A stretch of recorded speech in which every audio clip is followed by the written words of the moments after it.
Hey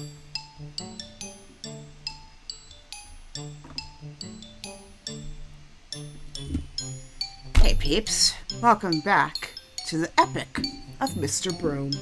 In the last episode, Lucette has shown up back into Mr. Broom's life after 2 years of not seeing her. But there is dust lingering at the front door. So, who's going to clean it up? Will Lucette take responsibility? Or Mr. Broom force her to? Let's find out. Nah, just kidding. This is another episode of Cinderella Phenomenon Evermore. Yes, you turned into the right channel. I don't know if Tobias Town's supposed to be showing up later on for the stream, but I have made sure to have Discord on for this, so in case he does call in, I got him. So... So yeah, in the last episode, we have started Chevalier's route, and it seems like a lot is going on. So, Lucette's nightmares, ever since becoming the new Tenebrarum bearer, have become much more intense. Also, pardon the fireworks in the background. It is 4th of July weekend here in the United States, and it's going to get even more intense tomorrow. So, I'm not streaming tomorrow, and I just realized I did not change the social media notification, so whoops. Apologies on that one. But anyway, we started the new chapter. So Lucette is the new Tenebrarum bearer, but she has been having increasing nightmares about her mother Hildyr, because I believe in this ending, this is one of the endings where two bearers basically coexisted, and as a result, the Tenebrarum bearer basically favored the younger one, which is Lucette, because she is supposed to be like carrying on the next one in line. But because Hildyr had been surviving in the crystal for so long, my theory is that I think the Tenebrarum in a way kind of acted like Hildyr's horcrux, for lack of a better term. So I think what she's dreaming is basically the last remnants of that occurring, considering that she's been in that for almost a decade. So that's my personal theory. Lucette thinks there's some sort of intense event about to happen, since the Tenebrarum can detect negative energy. But everybody else thinks it's just her own insecurities of being a Tenebrarum bearer and trying not to be as terrible, if not worse, than her mother. So it's a bit of a psychological thing going on. Meanwhile, Chevalier has been appointed court physician, as per the king's orders, and also the fact that, well, he's engaged to Lucette, so he can't exactly keep his regular practice anymore. So as a result of that,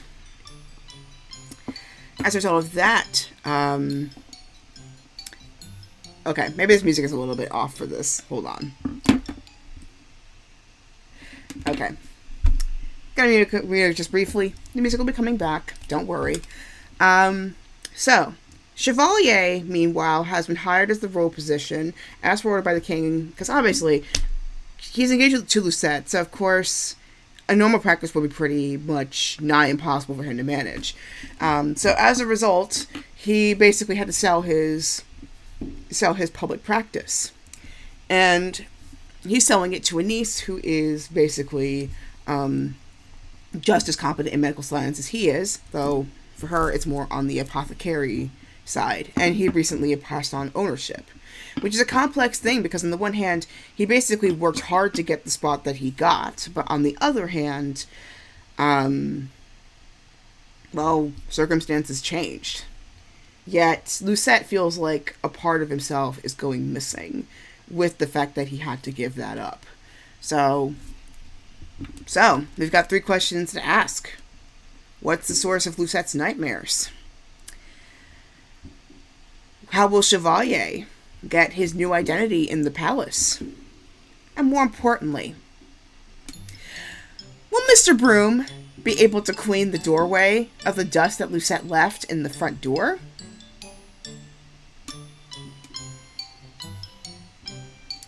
And you know what? I think we should satisfy the Broom's urge, as much as Lucette doesn't want to. So, let's do it. For old time's sake, even though it has been pleasant on her end. Just do it. And I'll leave you alone. I hold my hands defeated. It is an obstinate thing, and it will not desist until I sweep away the dirt I tracked inside. Fine. But once I sweep up my tracks, you will leave me alone. The broom throws itself into my hands, then it rushes forward, pulling me with it. Whoa! Not so fast! The broom, of course, does not heed my words. My anger soon fades. I blame the nostalgia. It makes my mind stray. Before I know it, I'm remembering the first time I came to the Marchen. Back then, I remember thinking that being forced to work here was the hardest thing I've ever done. Even small chores like sweeping seemed like a terrible punishment.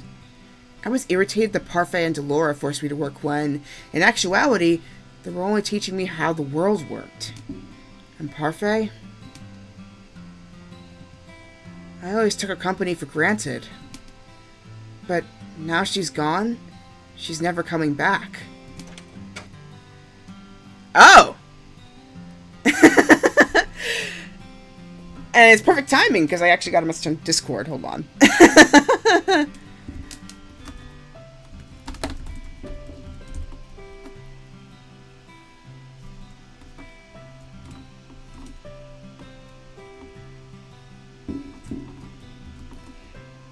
So, while we're once we're basically figuring out this text situation. Anyway, so for those who are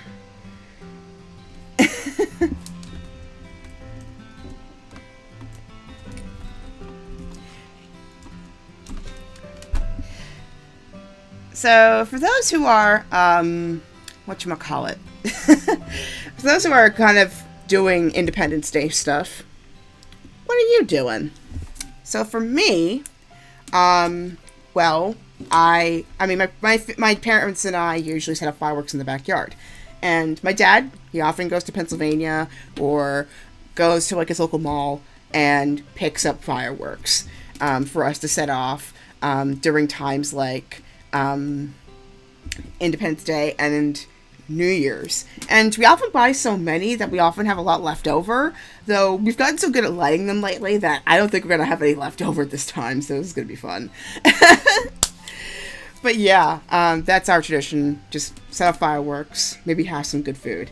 Tomorrow my uncle was having a barbecue. That's a big thing over here. And then I'm going to have my friends over during the evening hours. I've got a bunch of things already planned. I'm going to be baking my first blueberry pie ever. Because last weekend we went to Milburn Orchards, the place I mentioned earlier in my last stream. I'm just going to straight water today, though.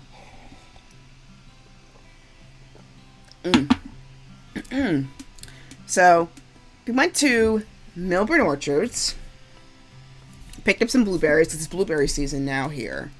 And then we had like 4 quarts worth of blueberries. And I took some portion, I made a syrup out of it, another portion, and I made like a kind of like a reduction or confit, if I had to describe it. It's just something that I kind of like made out of my own head, which I still have, but it's like not to like the consistency that I want for the pie. So I'm gonna like put some of it aside, put a little bit of cornstarch and thicken it to be the pie filling tomorrow. And then the rest of the whatever, and then some of it we actually use as a salad. Like we made a salad dressing, and then we just put it in as a salad. It's delicious. I highly recommend you do it. And then the rest, whatever we just couldn't eat or prepare into something, we froze it. So it was actually a pretty good investment. But yeah, blueberries are a wonderful thing for this time of year, as well as cherries. I think we might try cherries at some point. But yeah, I'm super excited. And then so we're going to have some pizza, we're going to have some salad, we're going to have some ice cream. We're just going to go all out this time. Because the last time we kind of did something that fancy and that out there was New Year's Eve 2019. So I've been wanting to do something a bit more this time. I know in other news, there's been quite a lot of things going on, especially with the African and the indigenous communities recently. I don't know if you all heard, in North America, at least in Canada, there have been protests going on ever since the reemergence of some remains in residential schools. So there's been a call for an increase of searches. So I hope that's done, and obviously legislation stuff for the other things. But sorry for rushing, but the person of the hour has shown up. All right. Hello? Hey, how's it going? Not too bad. That's good. We're running live right now, actually. Oh, yeah. Alright, to pass the time to us, everybody. Hello. Yeah, so, any plans for Independence Day? I was just talking about that in the meantime. Not too much, because I just live here with my 3 sisters, but 2 of them are actually out of town for the weekend, so it's really just me and my 1 sister, so we'll probably shoot off a few fireworks, have some burgers, but nothing too big. Sweet. That's really cool. Yeah, I'm gonna be doing fireworks myself. Got a bunch of my friends over. My mom went abroad, so it's just me and my dad right now. But yeah, it's gonna be a fun one. I bought a lot of food, so and then my uncle's having a barbecue, so there's that. Yeah, we'll see what happens. One thing my family always like to do for 4th of July is we'll have what we call fireworks wars. We'll build like these tiny, like foot-tall cardboard like fortresses, and line them up with fireworks and try to burn each other down with the fireworks. How does that work? And more importantly, how do you make sure it doesn't turn into like a giant volcano of fire, essentially? Yeah, I mean, we take turns. Everybody gets to set off one of their fireworks at a time, and you do it in the middle of the street. Yeah, for us, it's our backyard. We have a big enough backyard that we can pull it off. Well, even with a big enough backyard, you don't want to risk lighting anything on fire. That is true. That's why we often, nowadays, we just, use one of the garden beds that has some, empty space left. And then use that as our base. Get it wet enough that it doesn't, set off anything. Right. Fire safety, my friends. Especially during the summer tide, where a lot of wildfires are happening, so please light your fireworks responsibly and make sure to hydrate.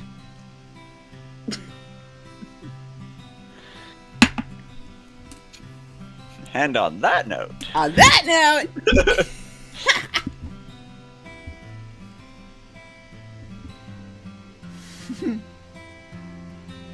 I guess I'm starting us off, huh? Well, to fill you in really fast, I decided to have Lucette sweep with Mr. Broom, and, it kind of brought back some memories of Delora and Parfait, having her do a lot of chores in the Marchen, and then at first it was she thought it was kind of a punishment, but she later on realized that it was teaching her the ways of the world, and, Parfait in this ending passed away, so it kind of brought a little bit of grief on Lucette's end, but gratitude at the same time that Parfait and Delora have been able to teach her as much as they did during that period. Mm-hmm. Yep.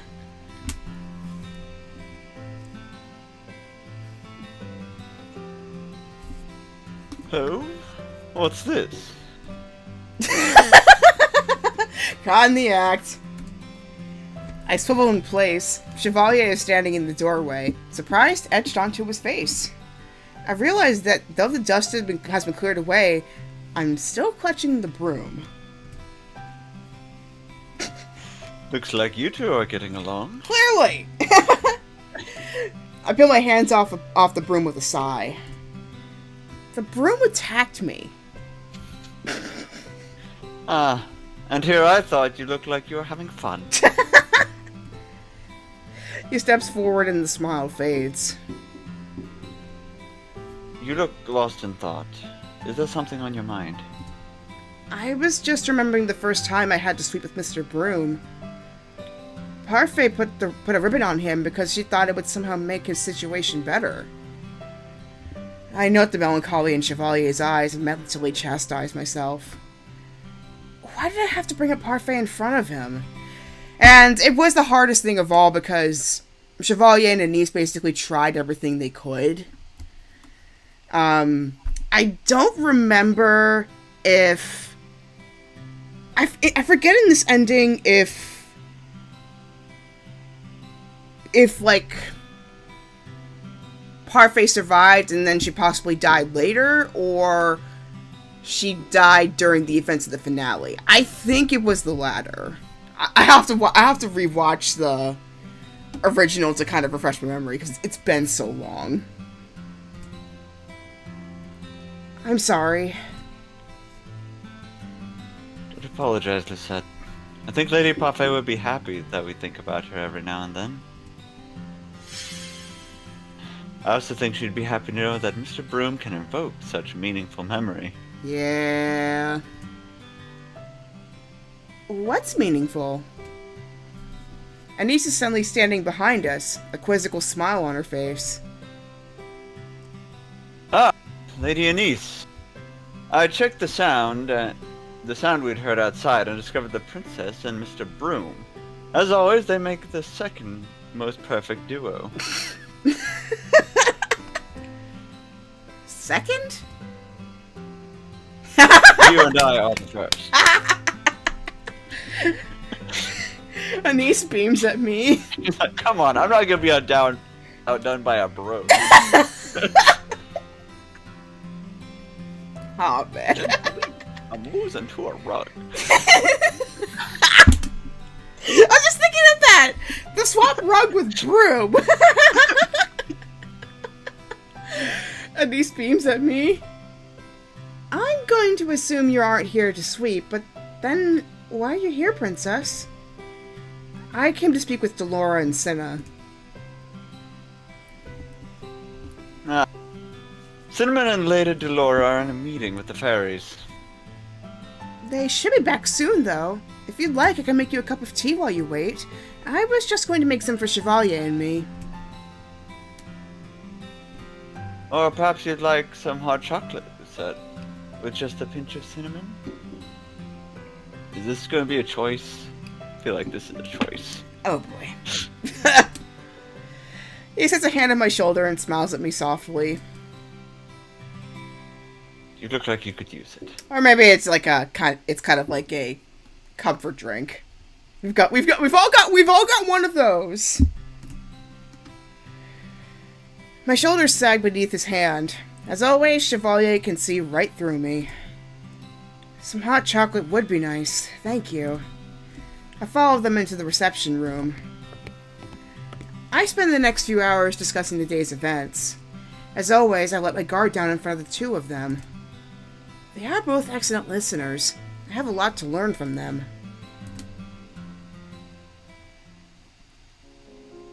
Day fades to night, and stars soon blanket the sky. I am considering sending a messenger for Delora when the door opens and the woman in question steps inside. Well, well, well. If it isn't my favorite princess. I keep forgetting to do, like, it's 2, not 3. Like, kind of like Maleficent. Well, well. Emmeline would be offended. Well, it's a good thing she's not here, then. Chevalier smiles at her mischievously.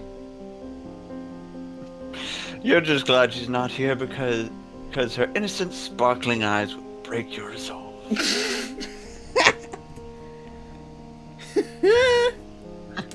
So even the ice-cold Delora has a soft side? Cat it, Cinna! Cinna is standing in the doorway, arms crossed.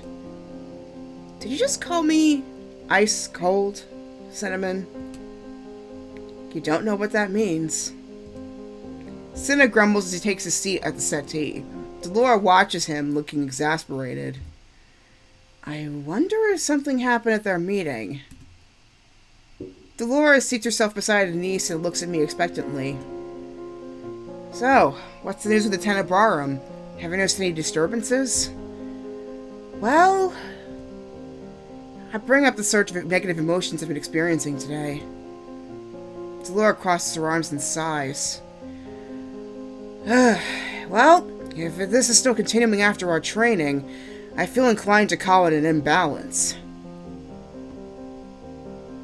Or maybe your training isn't as effective as you think. I swear, if Cinna was not the Lucis bearer. Oh? Would you like to take over the princess's training? Cinna turns away, cheeks flushed. Cinna, I think the princess has made her case. This is something the two of you need to resolve together. Cinna rises with a scowl. I've said this before. There's nothing to talk about. Now, if you'll excuse me, I have other, more pressing matters to attend to. I swear, if I was not playing a royal right now.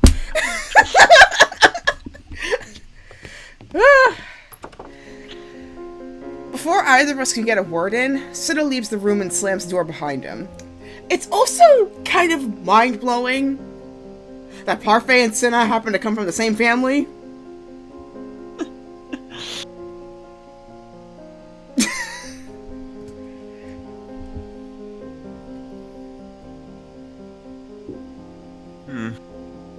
He seems troubled. Yeah! Understatement of the year.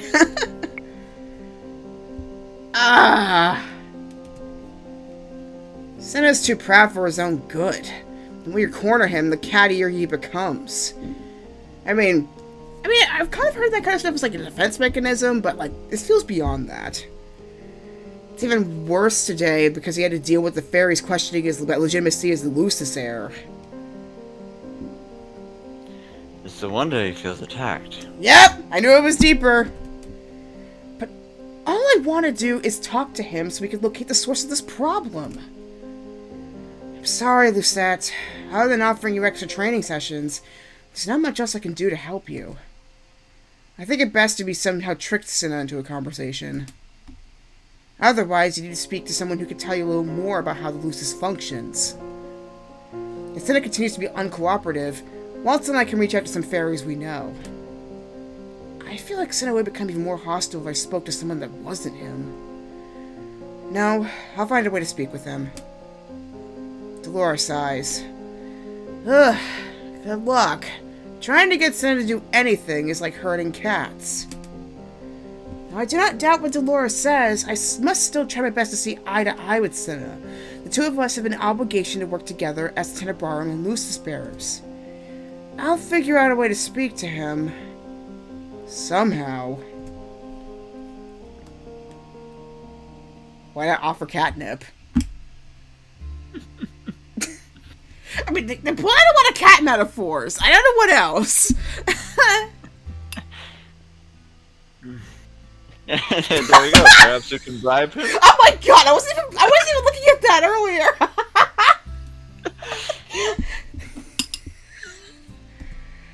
With what? Insects? It's also a cat-like thing, believe it or not. Oh yeah, our cats will chase insects all around the room. Yeah, even my friend's cat has recently started chasing flies. Chevalier and I are walking back to the palace together, brainstorming ways we can force Cinna to converse with me. Cinnamon's favorite hobby is bug catching, so it has merit as an idea, but I refuse to weave a net around and catch insects with him. Sometimes you gotta me in the middle, Lucette. Me in the middle. I doubt you'll need a net. Butterflies will flock to you, lovely as you are. I'd rather not be a perch for butterflies. But come on, Lucette. Like, out of all the insects you could possibly attract, butterflies are like the most gorgeous ones. I think she just doesn't want to attract insects. In general. Ah, but princess, you look like something out of a fairy tale. There you go. We don't live in a fairy tale, Chev. That's the next fairy tale curse. The butterflies. The two of us just rounded the corner when someone called Chevalier's name. Mr. Chevalier, sir. Oh, it's a guy. Never mind. Familiar boy rushes towards us, smiling brightly. Oh, this kid! Doctor? Princess? It's the boy that used to visit Chevalier at his clinic. More than 2 years ago, Chevalier saved this boy's life by striking a deal with the elusive witch doctor. The deal eventually caused Chevalier to be cursed. During that time, he did not remember the boy or the circumstances that had caused him to be cursed. Since the curse broke, however, the boy has been visiting Chevalier and watching him work when Chevalier permits it. I have not seen him since Chevalier made preparations to give the clinic to Annice. What a serendipitous meeting. To what do I owe the pleasure of your company, little sir? Chevalier crouches down beside the boy, and I cannot help but smile at the sight of them. I've never been good with children, but watching Chevalier interact with them always makes me happy. I heard a tragic rumor. Oh? Oh? Care to share? The boy glances at me, a thoughtful look on his face. Are you and the doctor getting married? What? What? Oh, hold on one sec. I got something in the background. Be right back.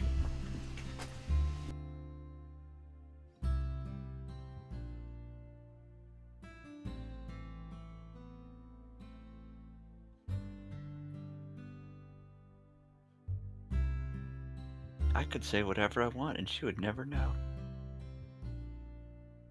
How's that for power?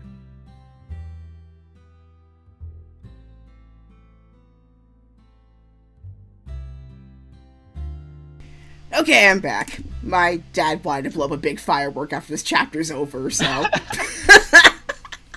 Woo! Yeah, and I was like, what? Okay. Where in the world did that come from? I'm experiencing a terrible sense of deja vu. Oh yeah! There was one time that she pretended to be his fiance in the original game with his ex-fiance, and then it turned into like, well, some pretty interesting dialogue as a result. I can imagine. I expect Chevalier to laugh or smile, and instead becomes oddly stiff. I cannot help but recall the trances that used to come over him when he was still an amnesiac. Is he okay? Doctor? Oh boy. Which direction do we put the address? Do we put it on Chevalier? Or do we put it on the kid? Well, part of me is feeling like if you address Chevalier, it may just, like, draw attention to the fact that he's stiffening up. But if you answered the boy, you know, you could kind of give him a little time to recover, in a sense. And you'd probably say the same thing as Chevalier would answer anyway. That's true. And on the other hand, I just like all of a sudden recalled that every single time like Chevalier kind of went to that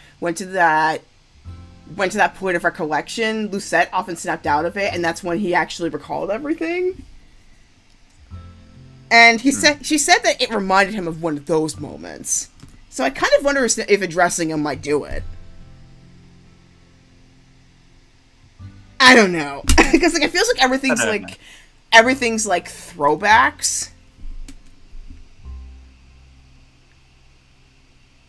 I might address Chevalier then, because like first I did the Broom, and it basically made her refresh her memory at the Marchen. Then it was Marchen. So I'm and she just said that this reminded her of when he went to those points. So right. Yeah, I'm gonna try this one. Chevalier? I set a hand on his shoulder, but much to my surprise, he recoils. The motion is sluggish, as if he doesn't realize he's doing it. The boy looks between the two of us nervously. I turn to him and offer the best consolatory smile I can muster. Don't worry, the doctor is just acting. Ding. This is weird! Whoa! Yes, he likes to pause dramatically when he's about to say something profound. I turn to Chevalier, hoping he'll play along. Right, Chev?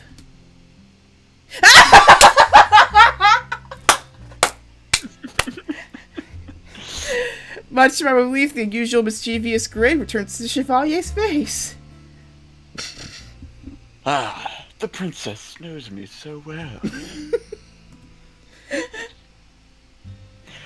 Truth be told, I was simply at a loss for words because I was overwhelmed imagining Princess Lucette as my wife. To be her husband would be the greatest honor. I guess the proposal got ruined because of the rumor?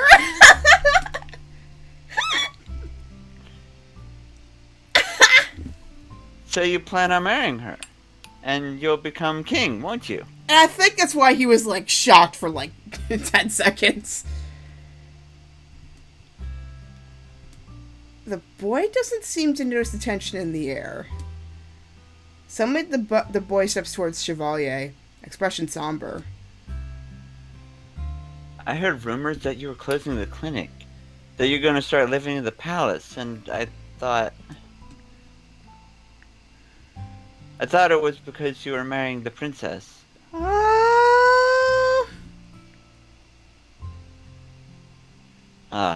I'm afraid you have been misinformed. The clinic will remain open. Only a wonderful new lady is going to take over for me. She'll be selling herbal remedies to help with all kinds of sickness. But what about you? This is too sad! I'm going to be a physician at the palace.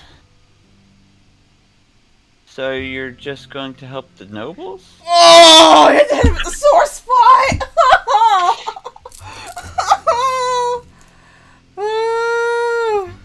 Oh, of course not. But I can't be in two places at the same time, so... I can tell by his expression that he does not want to go into any more detail, so I assured the boy Chevalier will continue his practice, just in a different place.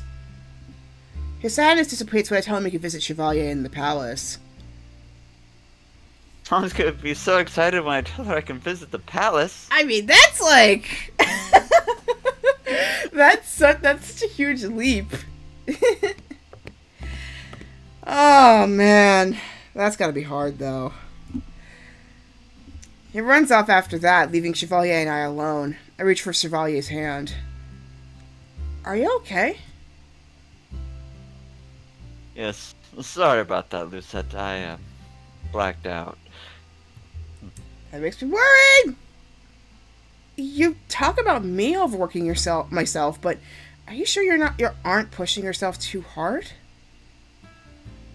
I'm not. I promise. I mean, dude's been sleeping on a desk and doing lots of paperwork for hours and hours at a time, so... I don't know! I look at him skeptically. In the end, he only raises his hands in surrender before again taking my hand in his. It was just a momentary lapse.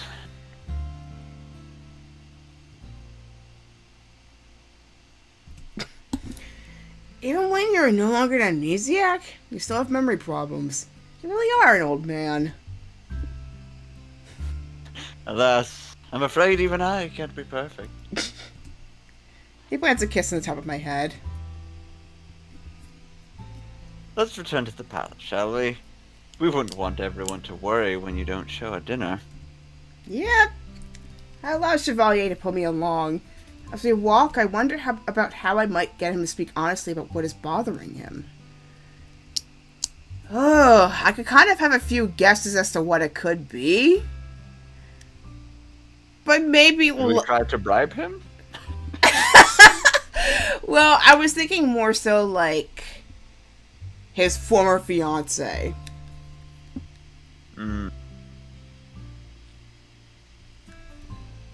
But I'll let him prove that. I'll let him prove that. But I'll let him like prove whether my idea is correct or not. We'll see. Or you know what? Let me just tell the theory. So he had a fiance Bria when he started off his practice, and then he started like obviously he's a very good healer, so he started getting like pretty big notoriety around the town.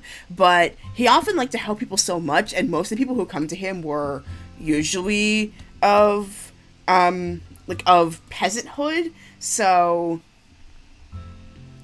he often gave away a lot more than he received. And Bria eventually was like, well, yeah, this is not sustainable. I can't do this anymore. And then one day, like I mentioned in the tale, this boy basically had one thing that basically the knowledge that he basically had at the time basically could not treat his illness. He tried every single thing. And the one thing that he would have needed to kind of treat the illness by himself, it would have taken too long. He would have been long gone by then. So then he decided there's gotta be another way. But then just coincidentally, a witch happened to show up in the clinic. And he decides to basically ask this witch to basically give him a cure for the boy's illness.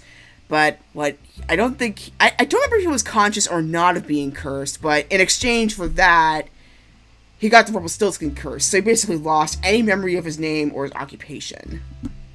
And so, in order to get his memory back, in order to break the curse, he basically had to, I think he had to find journal pages or find some things that would trigger his memory to return.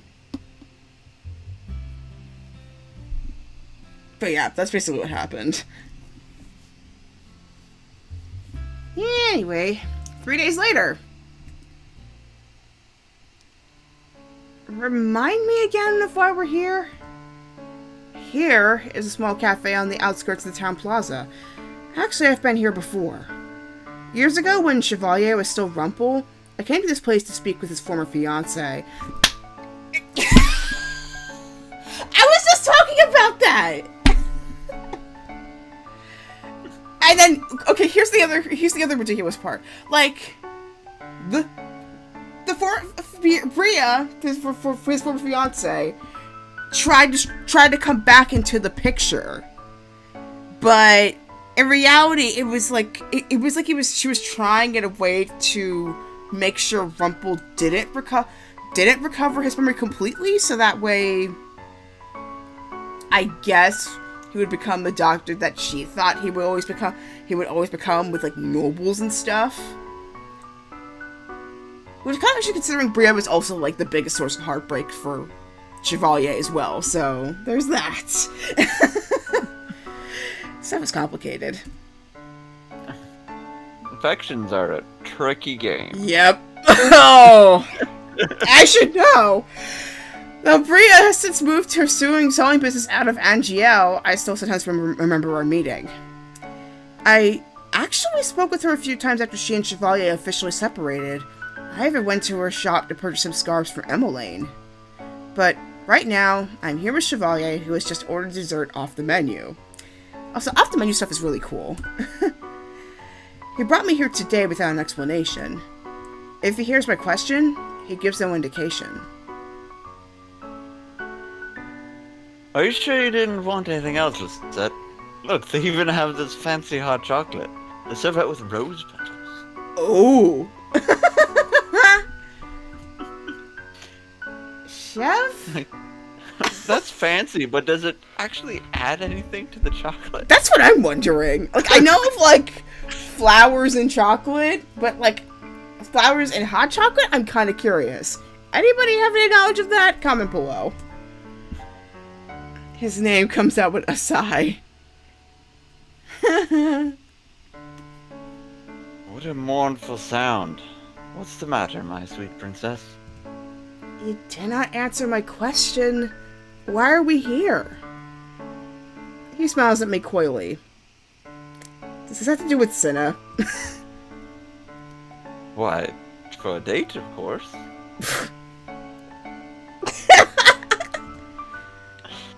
A date? Your cheeks are red, Lucette.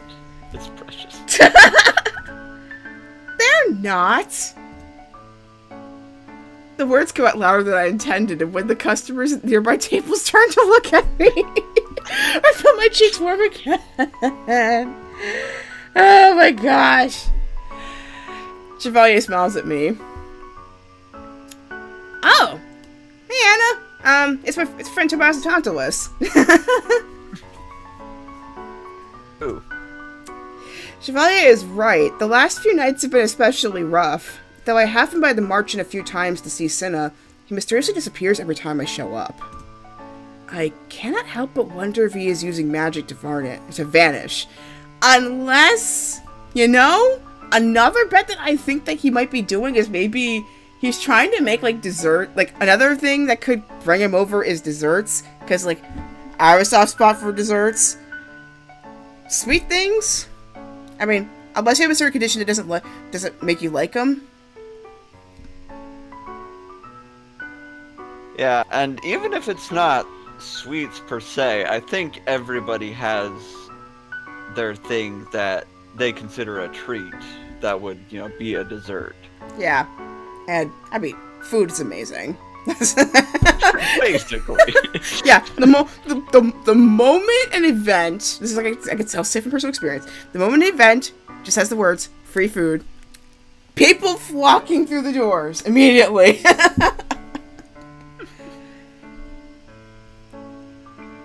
Oh, nice. Happy Independence Day to you, too. Alright, we're moving right along. Oh, also, I have something else planned as well. Something else? Yes, a surprise. You'll see soon. Oh, man. That's making me... Into the sparkly glasses. I'm up to something. Yeah. Sparkly glasses, and then on top of that, there's description that, like, my friend Anna, she's on YouTube, description of this cake. Like, oh my god. You're making me hungry now. Woo, strawberry cake squares from the Black Dog Bakery. Oh. I'm just hungry. Yeah. Well, goodbye to the cafe and the game, mission accomplished. I'm wondering at the vagueness of the words when the server sets a small plate down on our table. It is filled with biscuits. Oh, that looks so pretty.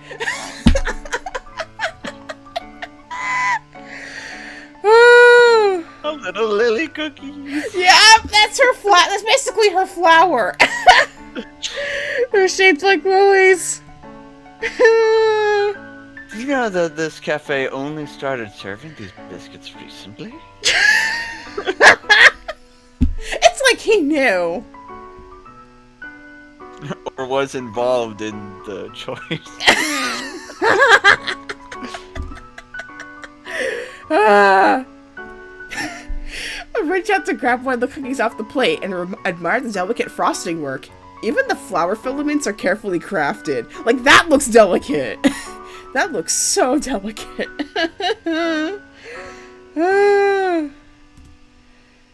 Only recently? That's right. All in honor of a certain crown princess. Chevalier laughs. You weren't paying attention when I ordered them earlier, were you? Otherwise, you would have reacted to them being called Princess Lily Platter. Oh my gosh. That's just... They might need to refine the name just a little bit, but that's pretty much... Actually, no. There is the Princess Not the Princess Charlotte. Princess Anne. What is that? There's that Swedish cake.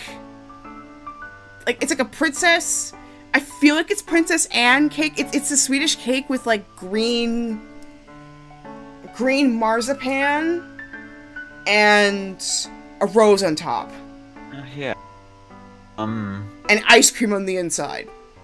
Yeah, I don't know. I can't remember off the top of my head. Yeah, can anybody in the chat actually look this up? Because the cake's right there. I know it's like royal related, but just can't remember like which princess is it. But yeah, it is a co-host. But how about they know what my favorite flower was? Unless... Who knows? Perhaps someone who happened to know her very well told them? I look up and meet Chevalier's gaze, baffled. Why? Because I don't like to be the only one to spoil you. And because I wanted to show you that the townsfolk like you. Aww. Like me? Of course. I mean, this was a big deal for her, considering that, like, once upon a time she was known as the Ice Princess, and not in a good way. Spurned by the entire kingdom, basically. Yep. And then she basically followed Timon's advice. When the world turns its back on you, you turned your back on the world. And meanwhile, Delora and Parfait were like, nope.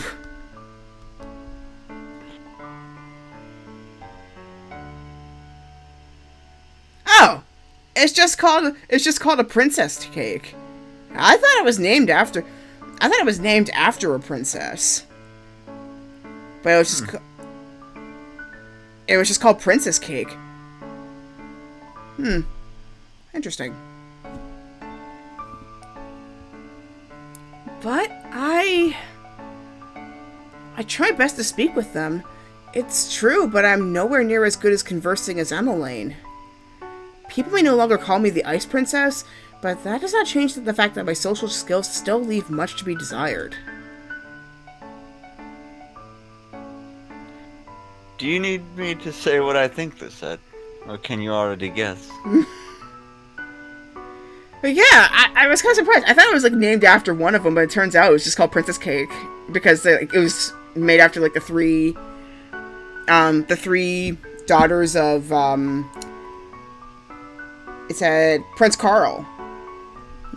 Interesting. Okay, but yeah, I was just thinking of that cake earlier. Either way, it is still delicious. Yes, that's one I've absolutely needed to try. I should let people spoil me, right? Chevalier claps his hands together. Exactly. Ah! Why did we make a decision on this one? Oh my gosh.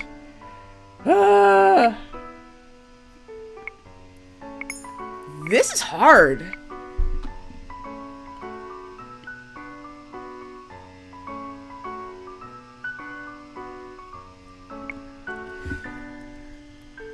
I mean, I think you should thank him. He went to a lot of trouble for all this, and it's not untrue. She should probably open herself up a little more.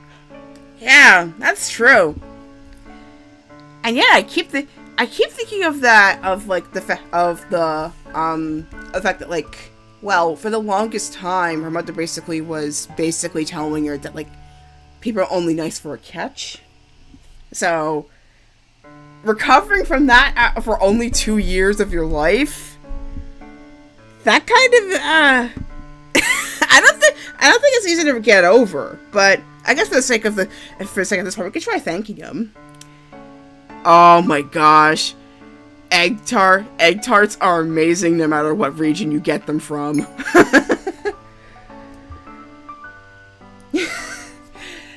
You're quite. Oh, whoa! So I did thank him. You're quite welcome, Lucette. You don't need to thank me though. It went Mass Effect on me, this game, because I thought there was gonna be like some dialogue before that happened, but it just went like. Of course I do. If you're going to spoil me and go to such lengths to have other people spoil me as well, the least I can do is thank you. I sigh as I take a bite out of the cookie. As strange as the situation is, I am still grateful. Your smile is more than enough gratitude for me, princess. Yep, my point exactly. Yeah, even I admit, I have a tricky time with that sometimes, because like, I'm thinking, like, are we sure? And then it takes good friends and family to tell you, like, you actually deserve this. Enjoy it. Sometimes it can be almost, like, embarrassing to take a compliment when people give it to you, but, sometimes you just gotta, Yeah.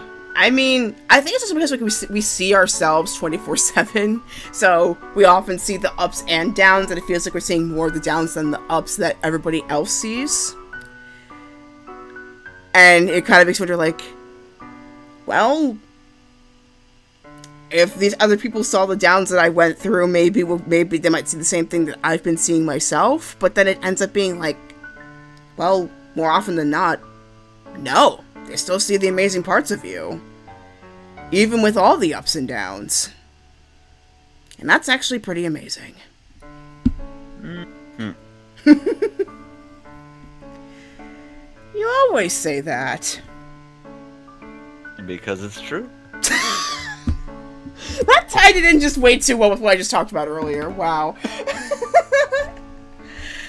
I got the rest of the biscuit into my mouth before reaching for another and holding it out to Chevalier. I hope you do not plan on making me eat all these by myself. Please pass it on through the screen! I'll take one.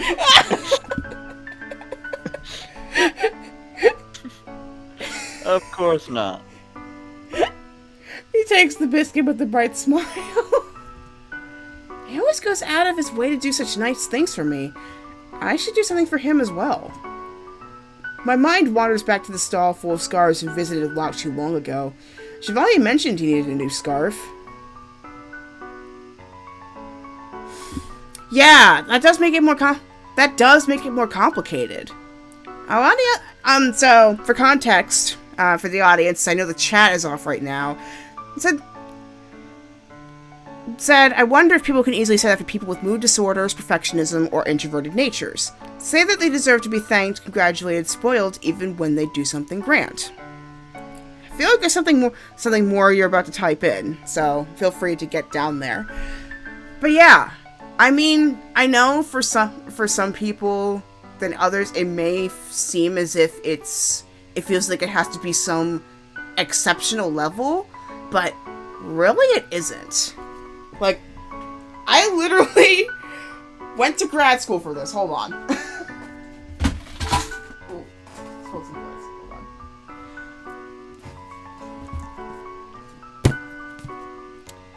I learned about self-compassion my whole last semester. And next semester, I'm going to be planning to do mindfulness.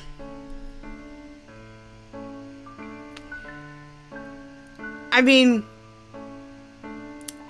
I don't feel like I could boil it down to like such a simple thing, but I think the biggest thing that we have to remember that regardless of whether or not you have a condition, or you're leaning towards more of the introverted side of the spectrum, we all inherently are deserving of compassion.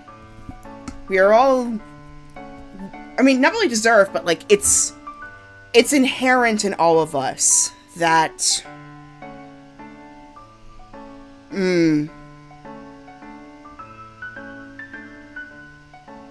okay. Yeah, it's like, I'm not saying that it's like a very easy thing to do. Especially if you've been in a culture that doesn't really endorse.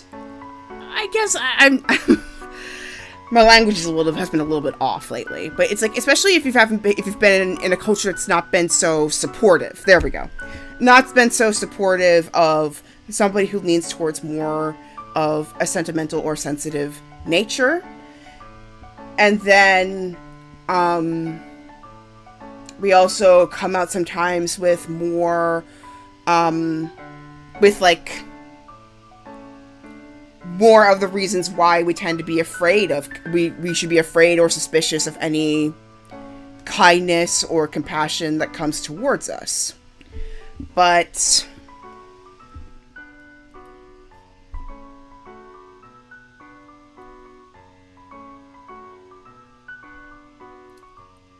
this is why I'm glad I'm a nerd.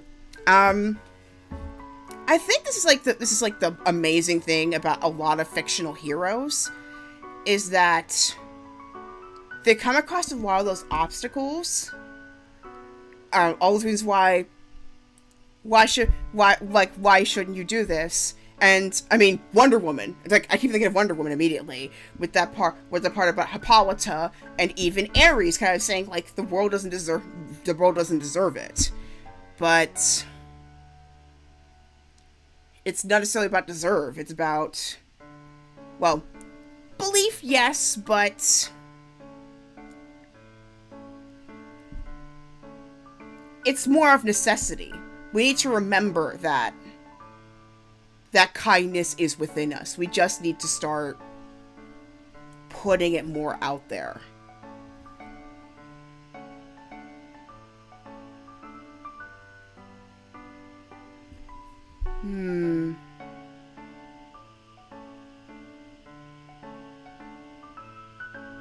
Good question.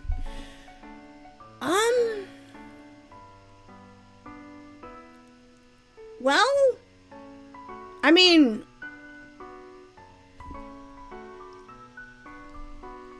I guess I went towards more of like I tested as an INFP in the Myers-Briggs test, even though I'm kind of realizing more and more that I'm starting to hit more of the ambivert section the older I'm getting. But I think the biggest thing is take baby steps. I find the best way to take a leap of faith in making a new friendship or making a new connection is find something that you both happen to enjoy doing. I mean, we both met through something that we enjoy doing, watching movies. Toby and I met through gaming, albeit in an analog sense. Most of the friends that I met was through analog stuff.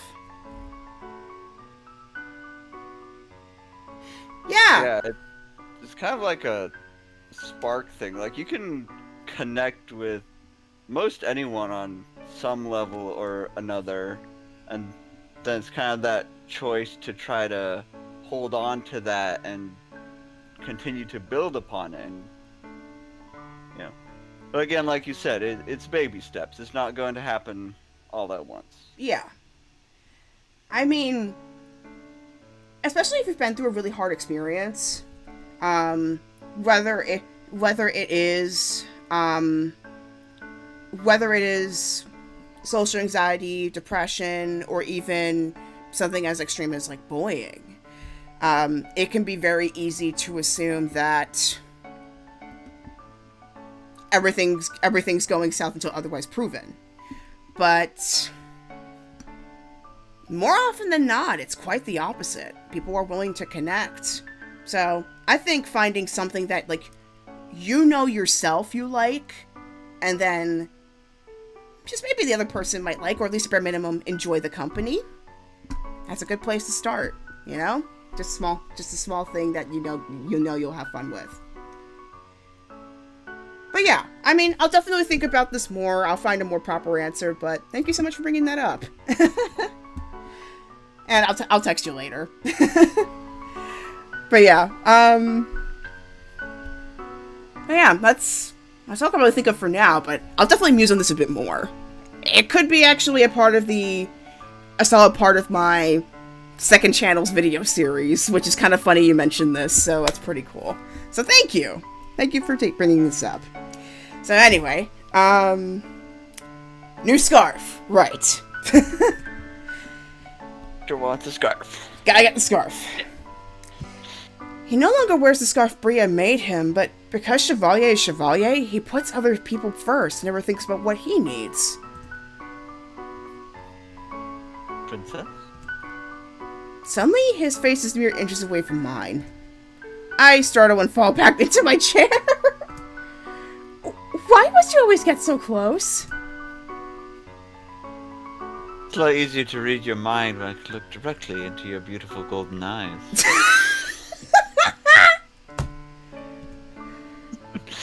This is the one time where I really don't want him to read my mind. He's perceptive to a fault. How can I surprise him if he sees it coming? And there I was under the impression that this was a meeting for 3. Yeah, I had a feeling this is a Cinna conversation.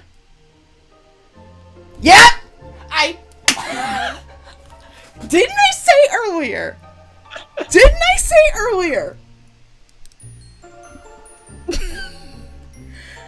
I know this game too well. I mean, then again, we've officially passed the 24-hour mark when it comes to playing Cinderella Phenomenon Evermore. We've been playing this game for 24 hours total. So, it's no surprise I know these people way too well. Take a whole day to watch all of it. And we're not even at the last ending either. or even the best endings. So, we've got a lot. I turn in my seat and I am surprised to see Cinna standing beside our table. He surveys us skeptically. Oh, gosh. Cinnamon, what are you... What a pleasure it is to see you again, tiny lord. Tell me that again and I'll burn your biscuits. Oh, gosh. I eye Chevalier, who only flashes me a knowing smile. And is this what he was referring to when he said he had something else planned? Yeah, Lucette, catch up with the game. I even saw that coming. I turn back to Cinna. You will not set anything on fire. Please sit, Cinna. I can't lose this opportunity to speak with him. Cinna pulls up a chair. So, since the old man is the one that called me here, I'm going to assume you want to talk about the Tenebrarum and Lucette. Yeah, Chevalier. Remember what you promised me for this. What? Cinnamon roll? Yes, I'll buy you one. Let's hope it's not the cinnamon roll that looks tasty but will try to kill you. Cinna flushes a deep red. It takes a great effort to stifle my laughter. Cinna, the most precious cinnamon. You don't want to finish that sentence. Obviously, the cinnamon roll is not on the plate is not that. Cinna certainly is. Despite his protests, Cinna does not budge. So, he has a weakness for cinnamon? I should not be surprised. I glance again at Chevalier. So this is not just a date. He set up this time for Cinna and I to meet. Leave it up to Chevalier to find a way to make this work. I'll clear my throat. Let me clear my throat. To answer your earlier question, yes, that is correct. You have heard what I told Delora. I have. And? I want to discuss the balance between the Lucis and the Tenebrarum. As I said before, that's not necessary. His obstinacy is getting to me. I don't intend to change the way I'm handling the Lucis. Cinna, I want to sit down here. This is not about your legitimacy. You are legitimate. The fact that you have it should prove that. And I am sorry about the people questioning you about your legitimacy, because it happened to me, Lucette, before too. On the other hand, though, if you work together, things are going to get worse for the both of y'all. Well, both of us. It's part of being in charge of something, is making adjustments when needed. Exactly. Gotta know when to collab and when you gotta ride solo. And this is the time you definitely need to collab. He's acting like a petulant child. Well, I think he's in his teens, so yeah, he is. What do you mean by handling the Lucis? Cinna raises an eyebrow. I don't need to explain it to you. All you need to know is that I don't intend to succumb to the Crystallum the same way my cousin did. Oh, so that's why. Because a similar thing happened to Hildyr, too. Like Lady Parfait. Like Parfait? We speak at the same time. What are you two, parrots? Please explain, Cinna. There's nothing to explain. I just told you.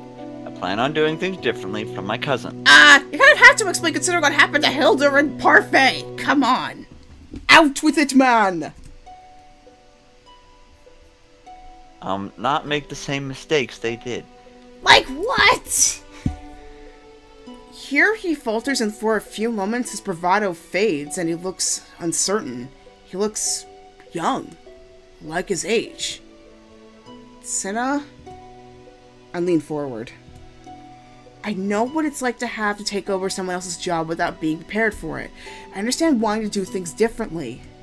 I'm doing things differently than my mother, after all. But I also know that I need to explain those differences to others because my decisions impact all of Angiel. Honestly, I would not be surprised if Cinna's own insecurities were in turn reflecting Lucette's own insecurities being the Tenebrarum bearer, and like, it kind of is getting... That's how everything's being into chaos. It's literally their own insecurities playing against each other. That is why I want you to speak to me. Your plans impact both of us. Cinna refuses to meet my eyes. Cinnamon? Eventually he grumbles and looks up. That's dinner. And fine, I'll talk. But you have to promise not to interrupt. I glance at Chevalier, who nods at me encouragingly. If there's one thing he's taught me the importance of, it's listening. I promise. Cinna is quiet for a few more moments. Then, he begins to tell us a story.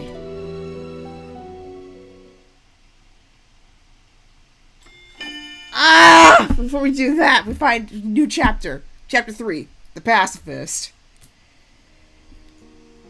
Oh!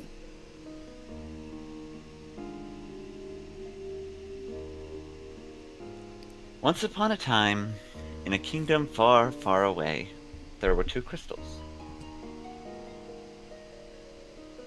One was the Crystallum Lucis, protected by the ruler of the fairies. The other was the Crystallum Tenebrarum, which was watched over by the high leader of the witches.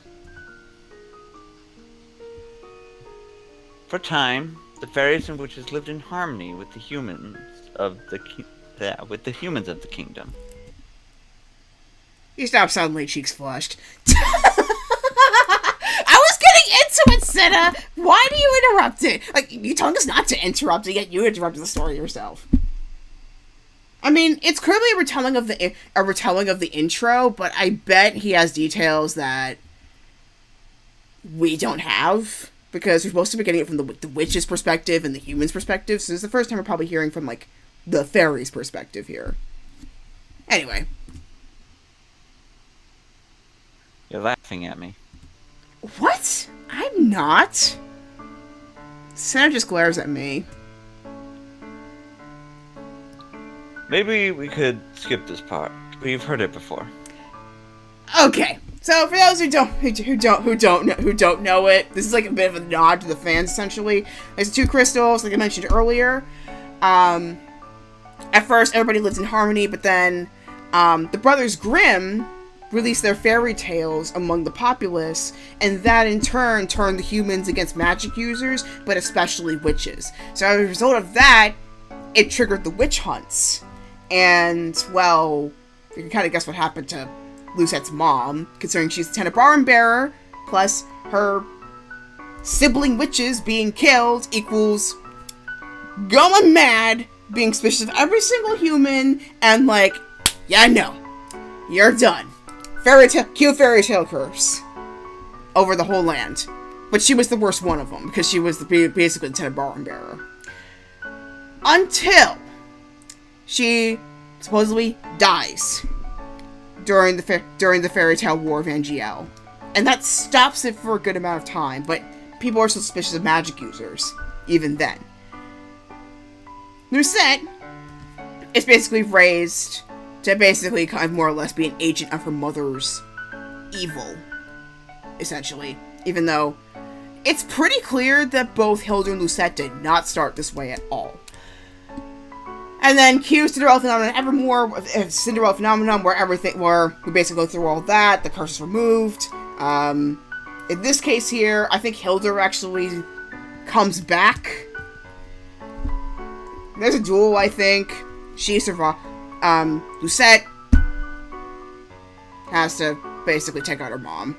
And after that, end. So, what is it about what Cinna is going to fill into this? Let's see. Cinna sighs. Dora tells this story all the time, and no one laughs at her. Laura does tell the story a lot, doesn't she? Chevalier looks like he's trying not to laugh. By all means, feel free to tell the story however you like, Cinna. I'm already intrigued. Alright, quiet on the set! Don't patronize me. Cinna, I'm giving you the floor. Cinna starts again at the beginning, describing a time when the fairies and witches got along. Then inevitably, Hans, as in Hans Grimm, destroyed the balance with his fairy tales.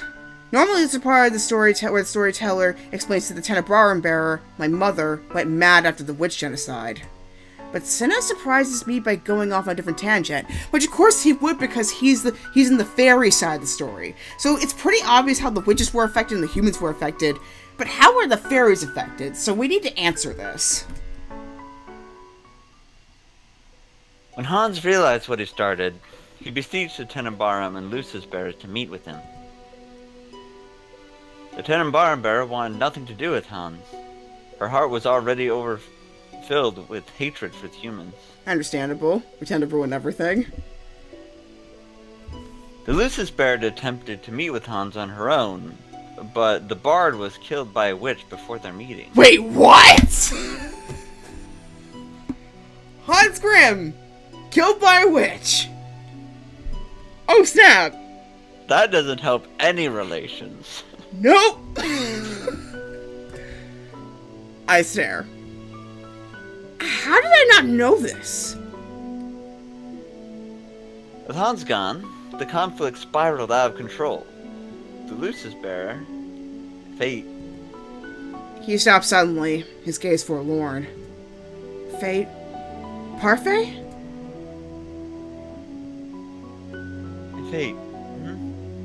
What a lovely name. It suits her. Oh, that's Chevalier. Yeah. Cinna clears his throat.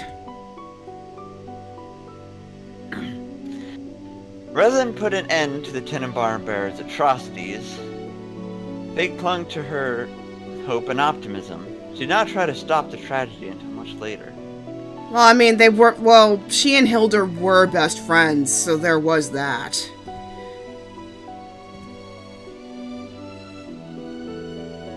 You know how the Tenebrarum works, Princess Lucette. You must know why Fate was the way she was.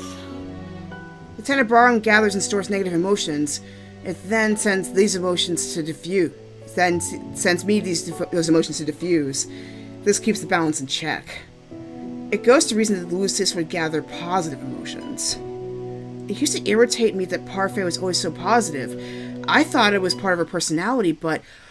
Oh! Oh! So even if she wanted to, say, this was too much, she literally couldn't because she was getting all positivity. So... Dang, how did I put 2 and 2 together? But she literally just, high on crystal energy the whole time? Pretty much, and it was literally killing her. Oh, man. You're saying that Parfait was the way that she was because she absorbed positive emotions from the Lucis? Yes and no. He was an optimist at heart. The Lucis just magnified those feelings.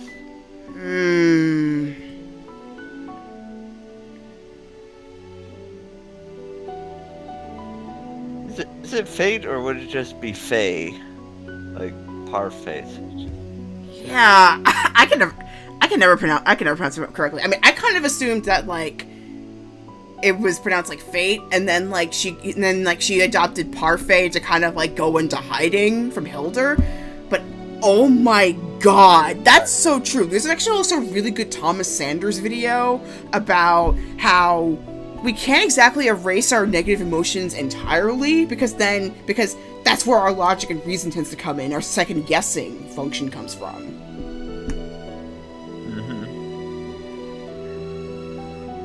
Yeah, I'm also thinking, could the name just be Fae, as in, the fairies? Right. That feels like a tie-in that they like to do in this game. Yeah, and it also would, be more consistent with the Parfait change later. Yeah. Anyway. It blotted out other necessary emotions, like anxiety, caution, all the things contained within a Tenebrarum. My cousin lost herself to hope and refused to see reality. Oof. And then Hildyr had the opposite problem. She got so corrupted by, the dark side of the reality that's all she saw was the evil. She didn't have hope for anything. Exactly. So it was out of balance that way. It wasn't until the Tenebrarum bearer killed the king and started wreaking havoc on Fae, that Fae finally took a stand. Even then, she only took action when another witch came to her with a plan to defeat Hildyr. So that's in reference to Gennaro's dad, and the other witch I'm assuming is Waltz. Yeah, I was right. That would be Waltz. He's told the story of his apprenticeship before. Cinna pops a lily-shaped biscuit into his mouth and looks at us both expectantly. So, do you see? No? You said before you didn't want to make the same mistakes as Lady Parfait. Which means you've been closing yourself off to the Lucis because you don't want it to impact your judgment. Oh snap! Basically, close itself off to the Force. Make it sound like I'm not doing my job. No.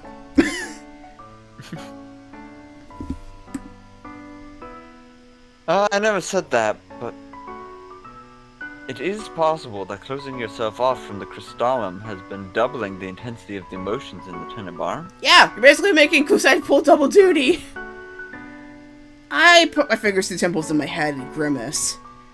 I do not know how the Lucis works exactly, but I know the balance between the two Crystallum impacts this kingdom and the magic in it. If the balance is not maintained, magic will eventually go haywire. Or, as we saw with, I believe, Fritz's ending, it could erase magic altogether. I doubt it. You'd be able to see the ramifications if it was directly impacting the Tenebrarum. Okay, bruh, you're just basically in denial. With all due respect, gentlemen, I think we already see those ramifications manifesting in the princess. She is the bearer, after all. He looks at me, uncertain. Or am I misunderstanding? Good question. I'm not sure. I don't know what happens when the two are out of balance, but I cannot help but recall Parfait's fragile state. She suffered an illness Chevalier couldn't even cure.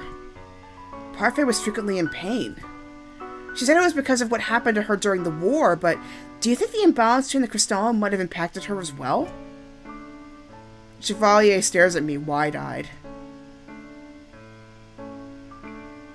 So it was not just the weight of the Lucis that burdened her, but the weight of the Tenebrarum as well? That would make a lot of sense as well, considering that Lucette was not of age when Hildyr passed. So as a result of that, I think she was also doing double duty.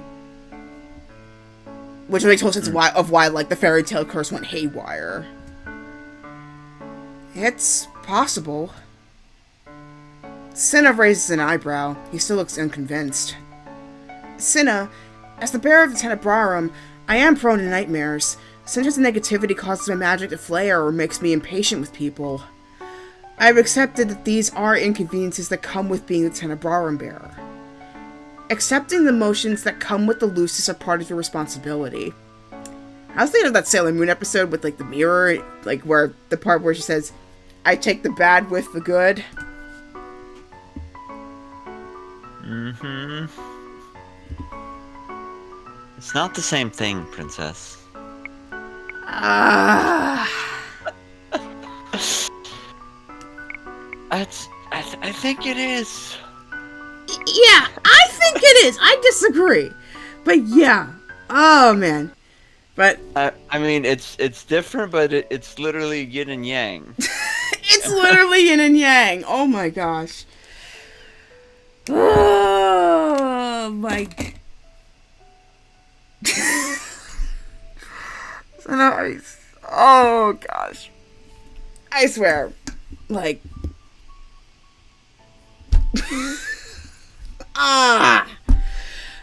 Trying not to flip, but second Cinna, you're such a hermit. I know, stuck in a book. Oh gosh. But yeah. So it seems like we actually figured out what was going on with the Tenebrarum and the Lucis. And we may have also partially answered the question of Hildyr and Parfait. What was going on with them? Though I would still love a prequel game where we talk about that more thoroughly. Please, Daisuke, please do that, because there's a lot of potential in here. Anyway, so we're pretty much all done with that. So we're gonna continue on with chapter 3 in the next playthrough, Cinderella Phenomenon Evermore. Are we doing Baronam one day? But then again, yeah, I'll have to play that by ear, especially because I might be busy doing other things on Sunday, so we might actually be doing our like 4th of July celebrations on Monday. That's So- true. That's true. Okay, yeah. Probably because I'm assuming because of the holiday, we are not doing Barony on this Monday coming up. But yeah, if it happens to pop up otherwise, you'll get the notification. And then Parasite Eve 2, part 15 of that, will be coming up on Wednesday. I've got some stuff in my Fiverr shop, Wax and Give a Switch. Couple of codes for that.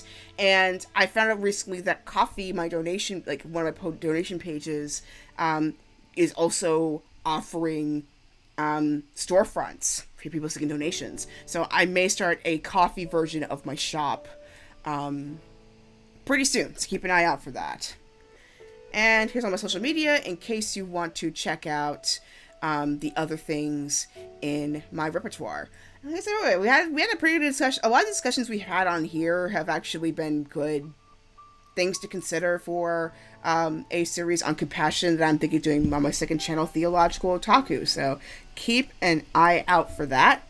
But until then, stay safe. Remember to use your fireworks responsibly. Stay hydrated. Happy Independence Day. And, of course, may your heart be your guiding key. Till next time, I will see you. Bye. Hey.